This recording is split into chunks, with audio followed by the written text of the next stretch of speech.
好，嚟到我哋每日地產新聞評論，我係徐地生阿英，我係總裁黃敦敬，我係 Kinky， 有謝董喎，謝董喺電話度喎，係嘛？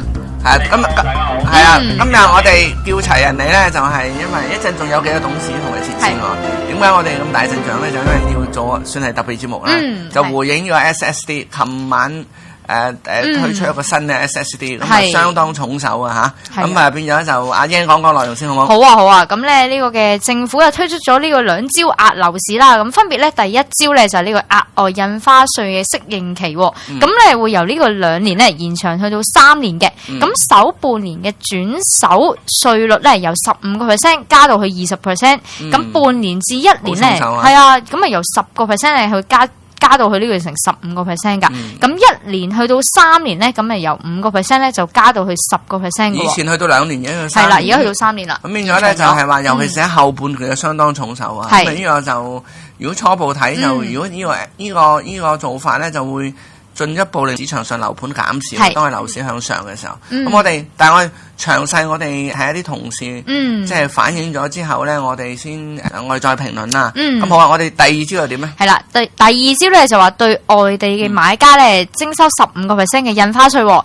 咁對非香港永久居民嘅人士，以及咧用本地同埋呢個海外公司名義買入住宅咧，一律咧就要徵收15% 嘅買家印花稅。咁市建局啊嘅收費項目咧，以及港人咁啊含對非永久居民嘅近親轉讓咧，就可獲豁免嘅。咁嘅措施有2項措施都喺呢個26日嘅午夜12點之後咧就生效㗎啦。生效咗啦。係啦，咁而26日午夜12點之前咧所簽嘅合約，咁包括埋臨時合約嘅住宅咧，咁就唔受新措施影響嘅。呢個好重手啊！簡單啲講咧，即係話佢係如果內地人如果落嚟買樓，或者香港人用有限公司買樓，咁其實咧都係要再加多15%，即係嘅樓價嘅印花稅。咁再加埋本來嘅印花稅，就好容易係2成嘅印花稅。咁變咗大家可以睇到咧，就呢個係即係可以話有能力令到啲即係內地人嚟香港買樓近乎絕跡㗎喎。咁又呢個係影響好深遠，市場上亦冇咗一啲長遠最有購買力嘅買家喎。咁啊嗱，琴晚同埋今朝嘅情況咧，問阿謝董先好嘛？阿明啊，係點啊？你報告下琴晚同今朝嘅情況好冇？琴晚就個別業主就未收到特別即係個影響嘅，咁有啲想睇定少少嘅。應該未識聽住嘅。係啊，咁有啲業主我哋成交咗㗎啦，就係減翻啲價，咁大概5% 度啦。琴晚啊。咁但係今朝睇嘅情況咧，就會減價方面就明顯好多啦。如果業主方面有啲自動走落嚟，可能譬如話可能近10% 減價都有㗎。即係比佢原本即係前晚嘅價係減咗10%都有嘅。冇錯，即係比琴晚同今朝減10%。哇！幾明顯啊！如果今朝即係喺呢個零鐘頭裏邊睇嗰個反應啊。咁即係話咧，嚟緊幾日傳媒好大機會咧，就係好不斷有減價消息。而減價消息咧，就中肯少少講咧，就不乏唔會缺少5至10% 嘅減價，甚至更加多喎，係咪啊，謝董？係啊，可以咁講。而家睇今朝早嘅情況，就應該都完全係。好啊，咁啊呢個咁你快啲努力安排啲買家同業主去做一個新嘅協議先啊！即係一個新嘅節奏協議先。我哋訪問第2個董事先，好。好，咁我哋好，拜拜。好，拜拜。好，跟住落嚟咧，我哋要訪問阿張董啦。係張董。喂啊。係張董好。點啊？阿權啊，你我哋而家就做緊節目啦。咁咧就揾你咧，因為阿謝董就講過情況啦。你亦有你管轄嘅分行啦，同埋咧就係你就統籌緊全公司嗰個 appointment 啊，同埋我哋話預警，即係預算成交嘅數據嘅。咁你睇到數據，琴晚同今日有咩分別啊？嗱，如果琴晚嗰個即係成交咧，就冇乜特別話下滑嘅。係啊，因為趕住上車啊。係，或者業主都積極咗，琴晚就積極咗，可能即係政府嘅新措施下啦。係，咁而睇翻今日嗰個預約嘅睇樓量咧，咁就相對應唔係差好遠，同過去個星期。但有少少縮喎，有啲 appointment 係嘛？今朝就有啲客咧就話唔嚟睇啦，即係啲縮啦，係啦，有啲咁嘅情況。講啦，係啦。咁啊，縮係原因係未睇清楚啫嚇。係觀望啦，我相信觀望或者係未諗定啦咁樣咯。咁變咗就係話即係話咧，即係話你手頭上嘅數字咧 appointment 同成交咧，暫時都冇變住嘅。但係最新嘅前線回報咧，就有部分 appointment 縮咗啦。係冇錯啦，係。咁頭先阿謝董咧就話減價幅度增大喎，佢記錄咧就有成最高嘅減價有成10%。嗱，呢個唔係用市價，大家唔好恐慌啊！呢個只係話俾早2日業主開價咧，係減咗10%啫。咁變咗就。你點睇咧？你呢方面有冇咩評論？我睇到今朝數據咧，就有部分業主都係減價嘅。咁即係好似汪生咁講啦，佢未必話真係同個即係市場於低於市場咁樣去同大幅減價。咁有啲其實佢或者佢個價本身都係進取啲，咁可能講翻低少少咁咯。係啦，就我諗都係。即係業主都應該試緊位咯，即係大家都喺度摸緊招數啊！即係話，似乎就冇乜好大嘅，暫時冇變化，因為時間太，因為琴晚係趕住成交嘅時間啦。冇錯。所以琴晚成交係冇乜點少嘅。今朝就初步係有少縮，但係問題咧就我哋都會盡快去匯報嘅嚇。咁啊好啊，咁啊呢個咁我哋揾下一個董事傾先。好啊。咁啊你繼續指揮你嘅部隊啦嚇。好嘛 ，OK， 好，唔該晒聽到，好，咁跟住嚟咧，我哋揾阿盤董啦，係盤董，喂，係盤董 ，hello 係，喂阿欣啊，你最夠經驗啦，咁就揾你做同事嘅 file 啊，咁你見過好多市場變化啦，即係由6/4之後去到呢個金融海嘯啊、金融風暴，你都見過晒。咁你今次你點睇啊？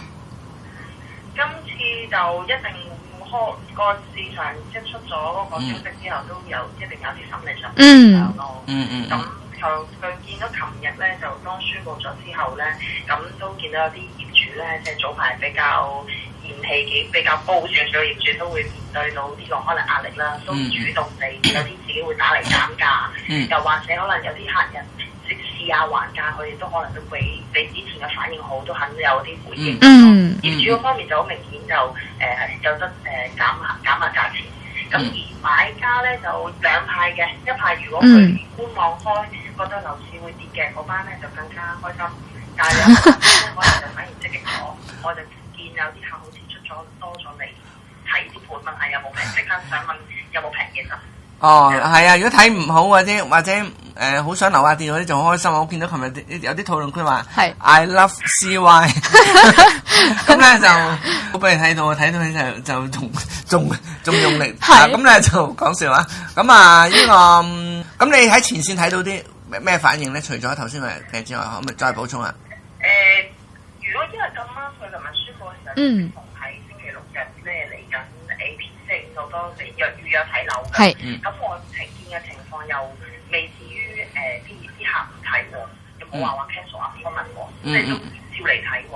可能佢哋個心態都係本身呢啲係真係想上車嘅人，或者想買平嘢嘅人，就冇對於呢個效應有咩用，因為可能真係買嚟自己住，未必會有太大影響咯。所以我見到好多琴日 sales 都喺前線都繼續準備緊星期6日嘅AP 嘅情況咯。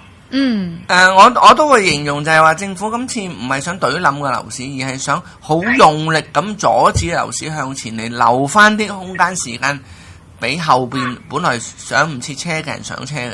咁所以其實係我都同意汪生講法嘅。係啊，應該會係咁。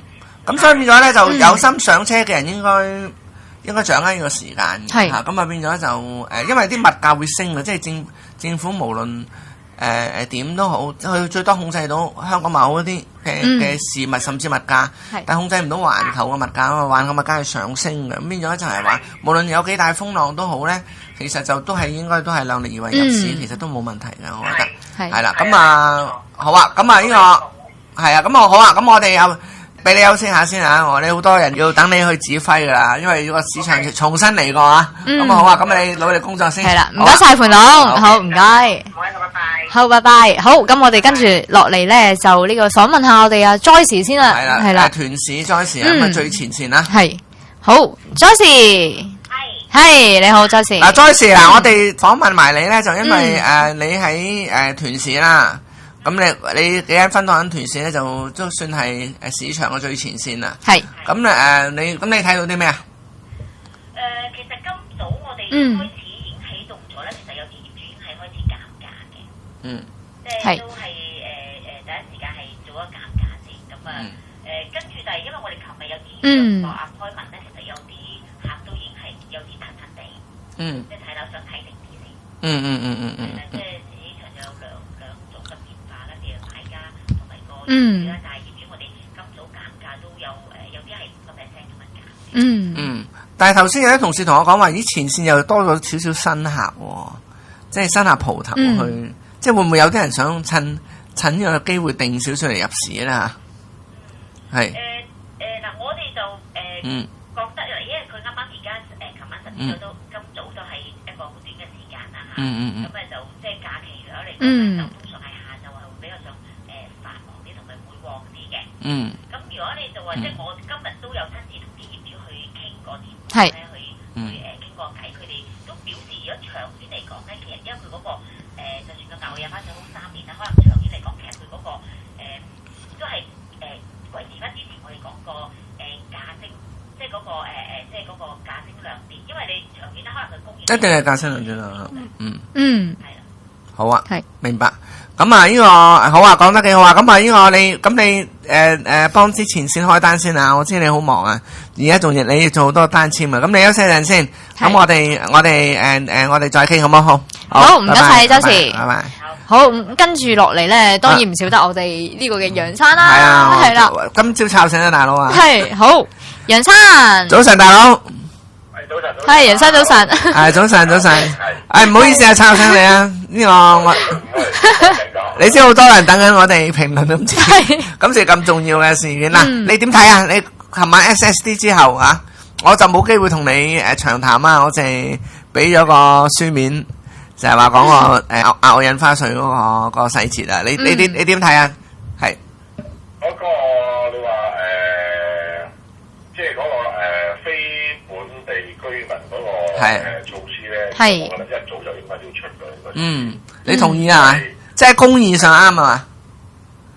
非本地永久居民買呢個物業有呢個首次稅呢個咧，因為其實政府喺呢幾年嚟咧一直都要應該研究同埋應該要盡早出手。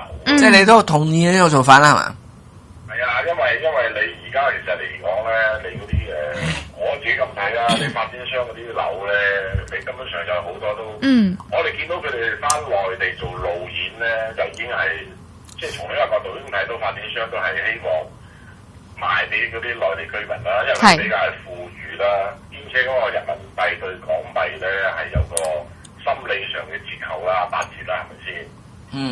咁變咗嚟計喺近呢幾年有時有啲重量級嘅嗰啲評論員話冇內地居民推高嗰個香港嘅樓價咧，我就覺得好奇怪咯呢樣嘢。因為實際只需要走落去，你講啲重量級係可能括弧重量級啫喎。好多內地喺地產公司度係揾物業㗎啦，係咪先？係啱，我同意。喂，你呢個講法好好喎。喂，其實你先最重量級啊嘛，我哋今朝借抄你咋？我尋晚都夜晚啦，尋晚都成晚喺度諗下個市會點樣啦。喂，咁其實即係唔怪得發展商最即係慘叫聲最大喎嚇。係啊，咁你其實而家咧嗰個需求咧，其實你話包括內地人啊，同埋呢個本地人都係需求好大嘅，因為點解咧？尋晚喺大家都睇到電視啦，喺元朗嗰個盤咧，上月有好多就話飛機入去買有成咁樣，但係都係10200個啫喎，我睇到報紙報導就係嘛？電視都有報導。係。咁另外一樣嘢咧，就係話我都好擔心咧，而家嗰個稅率咁樣再加上去咧，會更加進一步鎖住嗰啲盤咯。因為其實喺呢段日子嚟講咧，我不停都喺度諗咧，嗰盤源咁少咧，最主要個因素應該都仲係因為嗰個SSD 呢個問題咧就鎖住啲盤，咁而家將嗰個稅率咧進一步提升咧，我認為係會更加再鎖住啲盤咯，就令到嗰個盤源少咧，而呢個需求大咧，個價未必會跌嘅個價，我自己咁睇嘅。大佬啊，即係話咧，其實你個意見有兩方面喎，你而家講咗兩樣。第一樣嘢咧就話對境外人士買樓咧，你係同意嘅，係咪？係。第二咧就將原本額外印花稅再進一步加重同加長咧，你係唔同意嘅，係咪？呢個我就係啊，我自己有好大保留啊。其實喺近呢排咧，我自己就反為調翻轉咧，就我認為個稅咧係減添嘅。係減到令到啲人買完之後咧，政府只需要其實諗一樣嘢咧，就係話，其實而家樓價有好多地區咧，已經係偏高㗎啦，已經係。偏高嚟計咧，炒家如果要炒賣一件物業咧，佢哋永遠都係要計數嘅。你如果只需要嗰個額外印花稅定喺大概，譬如話舉個例8%。咁加埋嗰啲地產佣金啊、樓匯佣金啊、銀行利息啊、律師費啊，再加上一般嚟計，而家做銀行按揭咧，頭一年都係分你3%噶嘛，如果轉手啊，或者贖回添啦，唔好話轉手啦嚇。咁你嗰度都去咗你成本10幾個%啦。你如果你睇中一個物業升20%，減咗頭先我所講嗰加埋或者10幾個%，得嗰幾個%冇係無利可圖嘅。唔會掂你嘅，而家個市根本上就係邊度仲有炒家，根本上你而家係剩翻一啲真係上車客係有需要嘅，而呢班人咧，實際上講真係前無去路就後有追兵嘅，追兵就係呢個租樓啦，呢個租樓我哋啱轉頭再講。咁你而家嗰啲好似舉個例，3年第一程都去到成9000蚊尺，再要升多成20%喎，睇個市再升多20%過萬喎，佢要買你冇俾佢去買咯，過萬蚊嘅3年樓你都要買嘅，話我説啦，係咪先？但係你話用家嚟計，就喺一啲尤其上車客咧。呢一次呢個措施咧，係對於一個心理效應係好大，我覺得係。唔係，我覺得我琴晚我老婆同我講咧，佢話呢個額外印花稅原本額外印花稅佢嗰個咁樣加大闊咧，佢覺得個市場咧就係非大起則大跌，或者非大跌則大起。因為點解咧？你如果你個市道跌嘅時候咧，就其實儲咗好，因為好多年。啲人都唔肯放盤啊嘛，當大家唔睇好嘅時候咧，就咪其實儲到好多盤一次過拱晒出嚟咯。咁調翻轉，我講二手市場，調翻轉如果睇好嘅時候，睇好嘅時候佢係投資性質，我賣咗呢層樓，我點都會要買翻層啊嘛。咁我要買翻層嘅時候，我發覺要俾人鎖3年，咁3年後先買得，呢3年又唔知發生咩事，又唔知美國嗰度變成點，又唔知內地變成點，咁變咗咧就係話變咗好容易估唔到啊！喺估唔到情形之下，咪唔可以再買，唔可以再買，咪唯有死揸住原本嗰層咯。咁所以咧就係話，如果個市道唔跌，假設如果個市道唔跌咧，或者要個市場跌盡咗之後咧，個樓市咧一定會起得好快啊！即係無論嚟緊去調節幾多，咁我睇咧都係當佢企穩咗腳之後。個樓市一定會係會樓價一定會升得快啊！由企穩嗰日開始升得快，因為點解咧？你啲人放盤審慎啊嘛，即係我咁睇，大佬點睇啊？我自己評估而家個市從而家開始咧，就會一路因為一個心理上嘅調整。政府都好得意喎，初用嘅措辭咧就叫做打壓啦，跟住又穩定。而家有一個措辭叫做管理，咁係唔同晒嘅。咁呢個係意味着咧，就以後個樓市香港呢個政府咧都係會一路密切注視佢嘅。係。咁我會覺得個市會靜到去90年，然之後咧。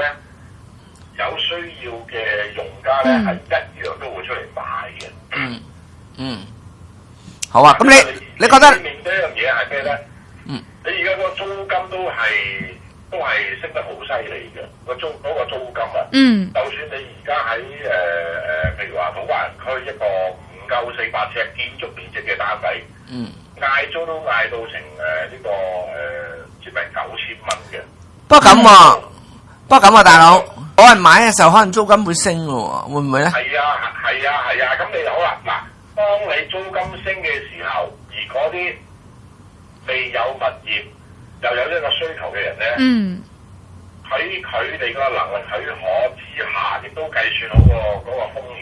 譬如話佢哋覺得係長線，唔理會佢升定跌，總之我就好過而家咁凄涼。每年都俾人趕走一次，每年都俾人加租一次。嗰啲人咧係有機會都係仍然會出嚟買呢個物業嘅。其實咧，我認為咧，政府有一個措施應該係要做咧，就係話盡早宣佈呢個居屋。盡早宣佈居屋幾時會推出？短期樓花都唔緊要嘅，因為點解咧？當我買呢個物業，雖然係唔係現貨，係一個樓花，但係起碼我喺心理上度定咗出嚟。遠期期貨都好啊，係嘛？係啊，呢個都係一個供應嚟㗎。一早都有暗示我俾政府聽㗎啦，其實就咁。另外一樣嘢咧就係話，其實嗰個居屋價錢咧，如果可以嘅話咧，亦都可以宣佈出嚟嘅。唔緊要嘅呢樣嘢，無論平好貴好都唔緊要啊。因為你尤其是你公營機構，你更加可以啦，係咪？係啊，冇錯，因為點解咧？你冇盈利壓力啊嘛。我哋假設得兩個方案啫嘛。宣佈出嚟如果係貴嘅，你大佬你自己賣出嚟都貴嘅，你唔好講出邊貴啦，係咪先？呢個第一。第二，如果你宣佈出嚟係平嘅，咁有好多真正想賣又驚嗰個價繼續係扯上去嗰啲嘅，可能會觀望咯，會等抽居屋咯，咁嗰啖火會即係停一停先咯。你而家政府都知道話由嗰個豪宅升勢蔓延到去呢個中小型住宅，即係話政府睇公布嗰啲數據都話見到啲中小型住宅都個價係今年嚟計升幅係最犀利啲。係嘛？咁你根本上你居屋呢個措施亦都係可以幫助到個樓市噶嘛？但係大家而家仍然喺度估估下，好啦，我哋評估就算居屋推出嚟咧，都唔會賣2000-3000蚊尺啦。一樣係我估啊，元朗啊，都可能會有機會賣5000蚊尺。咁點解啲人唔買啫？我早咗2個禮拜我都喺你哋嘅節目講過啦，裕豐花園都係做4000幾蚊尺，我做乜要買居屋啫？係咪先？咁你而家撳住啲人唔俾人買啊？咁有咩意思啫？冇意思㗎，呢個係。大佬啊，我講翻即係針對幾個人嗰個收15%嗰個買樓即係稅啦。咁對樓花影響都會比較大嘅喎，因為佢冇咗最新鮮又最強嗰個嚇。都有啲嘅。其實政府公布嗰個數字話去到今年境外人買呢個19.8一手樓去到成19.幾個%咧。我覺得呢個數字係唔止嘅，因為有好多嚟咗香港嘅內地人已經係持有香港身份證嘅。不過而家啲持身份證嘅內地人就有福了，他們買香港樓唔使俾15% 額外稅，因為香港人嚟噶嘛，係嘛？係啊，冇錯。咁我哋尋日睇電視都睇到好多訪問嗰啲對象嗰啲，都根本上好多都係呢個境內人啦，呢個即係非香港永久性居民啦。發展商亦都好似好樂意做嘅嚟。大佬啊，言外之音就仲得人驚喎。如果有啲人認為內地人佔40%咧，咁即係其實所謂40%咧，即係有可能有一半係有身份證喎，因為剩翻19.8肯定唔係香港人，嗰啲叫做肯定不是香港人啫喎。咁即係話咧，其實內地人嘅購買力咧，如果用呢個角度去睇咧，你唔係阻擋得好多啫喎。咁啊，係啊，冇錯，因為我諗我哋而家走落街，有時喺自己屋苑附近食早餐又好，咩都好咧，聽見一啲內地口音，其實佢哋都已經係香港人嚟㗎啦，已經係嚟咗香港，係變成呢個永久性居民㗎啦，已經。咁佢哋買排除佢哋喺內地可能亦都係有生意揾緊錢啊，亦都係持有人民幣啊。係。咁佢哋用人民幣化呢個港幣去買呢個香港樓，始終係有一個心理上嘅同埋喺國策嚟講咧，你就譬如喺投資移民，內地人落嚟香港，每日都有一定數量，好似百幾個嘅數額㗎。咁其實呢啲都係一個即係個市場適應咗之後咧，就亦唔好絕對性太樂觀。但係大佬話會唔會呢個係一個政治嘅角力咧？嗱，我哋即係喺度400碼的聯想啦，即係聯想評論就唔會打一身啊。咁就係嗱，因為咧政府就話嗱我。大概意思就係嗱，我當供求平衡之後咧，我就會放寬翻啦。咁即係話咧，好似同發展商，俾人覺得好似同發展商講啦，你大家合作搞好咗之後咧，我就開翻水喉啦。咁呢個都有啲政治角力嘅味道喎，點睇啊？我都同意你嘅講法㗎，因為而家喺香港政府嗰個管治能力咧，嗱台灣咧，台灣我哋見到呢個藍營、綠營嘅角力啦嚇，而香港咧就係紅黑角力。我個比喻就係點紅黑啊？即係等於係或者你話去愛國愛港嘅人士又好，共產黨嘅人士又好，黑咧就唔使我多講啦，大家睇下個立法會入邊嗰啲咁嘅聲音啊，嗰啲咁嘅嗰啲咁嘅面孔咧就黑。我個評語就黑啦。香港咧就有一個紅黑嘅角力嘅。所以咧，你睇翻而家啟德嗰個原本話發展呢個體育用地嗰個項目咧，連政府開聲評估下，都即刻遇到一個好強烈嘅反對聲音。咁我亦都見到好快，政府亦都宣布咗話唔會打嗰個體育用地嘅主意啦，會如期上馬，係好快嘅。咁其實我諗政府喺缺乏呢個土地情況底下咧，作出一個揾地嘅研究咧，都無可厚非咯，係嘛？咁但係遇到嗰個阻力咧，都真係好大咯。咁另一方面咧，發展商咧，我評估佢哋就算將來日後買樓咧，始終發展商就長勢大嘅，佢哋理論上都唔會賤賣樓宇啊！嗱，我哋見到元朗而家都賣緊7000幾蚊尺。元朗賣緊7000幾蚊尺。你幻想下，如果喺市區發展商賣樓賣幾錢尺啊？你有乜辦法？啲人唔湧入去新界西買樓啊，大佬！講真，咁你覺得一手樓會唔會減價咧？如果而家閂咗水喉之後？暫時或者佢哋有啲貨尾咧就有機會嘅，譬如話嗰啲層數低啲啊，景觀曳啲嘅嗰啲，可能有機會作出一個減價嘅部署係唔奇嘅。但係你話喂，再有新盤推出嘅話，佢哋會唔會再減咧？我呢個就好有保留嘅，因為點解咧？佢哋已經係冇得以前發水發到離晒奶譜嗰個程度啦，係咪先？所以好矛盾啊！係啦，咁變咗嚟計，佢哋亦都藏勢大咧，佢哋賣樓係可以折下股咁折嘅咁樣。咁唔會平嘅，我評估發展商將來再買嘅樓都唔會平嘅，即係有啲上車唔會平就一手樓抱有太大嘅期望咯。唔會平就一手樓成交減少喎，我哋啲即係專做樓花嘅行家咪好大鑊。咁呢個都無可厚非噶啦，咁我努力啲做翻啲二手樓咯。二手樓我哋都做咗好多咯。咁你哋尊重二手市場啫。其他嗰啲大型嘅代理行，我唔係真係好尊重二手市場。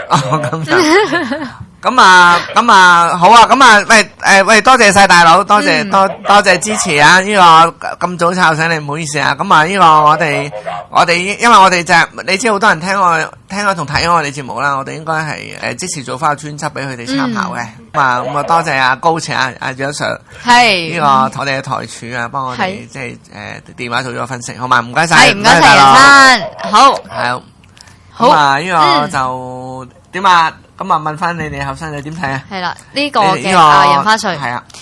我都係覺得佢對即係你想置業嘅話，咁係啊嗱，我好支持，我都心涼㗎。其實有一招就真係好支持嘅，就係呢個嘅即係限制呢個嘅非本地用家同埋呢個嘅公司購入咧，其實要俾15% 額印花稅。咁其實呢個措施，我覺得係可以阻止到咧，因為而家其實見到有感覺咧，其實好多啲非香港嘅居民咧係真係走落嚟買樓，而令到個樓價可能真係會升咗好多。所以佢呢一招咧係可以即係阻隔到佢哋嚟買樓，咁就等個樓市好似唔使升得咁急啊，唔使俾佢哋好似炒貴晒咁樣咯。本來07年之後宣佈係大都會咧，其實就應該準備好多嘅土地嘅啦，就包括起得土地嚟起樓啊，預內地人嚟買啊，或者用啲土地嚟起醫院啊，等內地人落嚟享用呢設施啊。香港從而咧就提供到呢個大都會服務啦。咁從而就透過賣地啊，透過因為有足夠醫院可以做埋醫療生意啊，從而咧就進入一個新境界嘅。咁啊變咗香港人嘅福利好好啦，因為點解醫療人哋入嚟住啊，幫你分擔咗啦。咁但係因為冇做嘢，好可惜，乜都冇做，冇做嘢。咁唯有而家玩限制，限制其實係下策嚟㗎。限制其實係一個下策，就係咩？你咩冇準備，你唯有拒諸於門外。咁其實算係一個悲劇。係啊，令到香港好似發展唔到嘅。係啊，發展唔到。如果唔係咧，就本來可以以戰，我哋話以市場養市場。咁啊，以市場養市場，但係咧就行即係話前政府的而且確行錯路咧，就淨係俾嗰班大發展商享受。咁啊，包括新界東北，你宣佈咗之後，政府唔收地喎。咁4大發展商收地，咁發生咩事咧？咁啊，好耐人尋味啊！咁點解你作為後生仔點咧？你想唔想買樓嘅？其實梗係想啦，夢想嚟㗎嘛。咁你覺得呢個措施點啊？我覺得我反而會擔心個二手嗰個盤會唔會減少得好犀利，因為我見佢即係你係業主就唔放啦。或者你唔係即係如果我係想係短炒咁，我梗係唔放啦。你而家收我多咗喎，咁樣咁我就擔心，因為即係大家即係有好多手頭上嗰啲盤咧，即係可能係炒家嚟㗎嘛。咁佢哋見到話你而家加我稅喎，咁佢哋可能就會觀望下先。我覺得咁而家大部分都係長線啦，長線其實會更加觀望啦。你拉到咁長，同埋最慘我買咗一個咧。賣咗個再買翻咧，我要俾人綁3年。係啊，咁反而咧揸住貨咧就係自由身，咁啊好大鑊啊！咁呢樣嘢就又係即係一個好扭曲嘅。不過咁，我最後就覺得就係話，其實所有政策咧都可以好同唔好嘅。其實好唔好係在乎政府應變得快唔快。係咁好彩咧，就暫時睇咧，呢個政府應變得好快。係都好快。如果去到發覺副作用出嚟嘅時候，或者個勢盡咗嘅時候咧，如果佢可以就民意盡快回應咧。其實咧就無論佢以前嘅85000啊或者歐地政策咧，其實只要改變得夠快咧，咁其實咧都本來係一個好政策嚟嘅，就只不過就轉變得唔夠快，咁即係寄予而家梁政府用佢嘅政策之餘咧，市民支持之餘咧，去到咁上下就要轉變得比較快咯，係啦，咁變咗去就住環境去幫到市民咯。咁好啊，今日我哋嘅特別節目咁啊時間差唔多啦，咁我哋禮拜一接播嘅。係啦，咁啊直播會再特別再報道埋禮拜日嘅市場情況啦，同埋禮拜六下晝嘅市場情況。係咁啊，變咗到時咧就再同各位分享啦。聽日我哋就冇啦，因為聽日我哋都有啲 TVB 都揾我哋做訪問嘅。咁所以變咗我哋都要忙於籌備啦，忙於做嘢啦。係啊，咁啊變咗就多謝各位支持。咁我哋都會盡量如實分享我哋體會到嘅，同埋或者就盡量喺啲需要應變嘅時候咧，我哋就會做啲特別節目係俾各位參考嘅，好嘛？咁啊變咗就希望大家明天會更好。多謝各位。多謝晒，拜拜。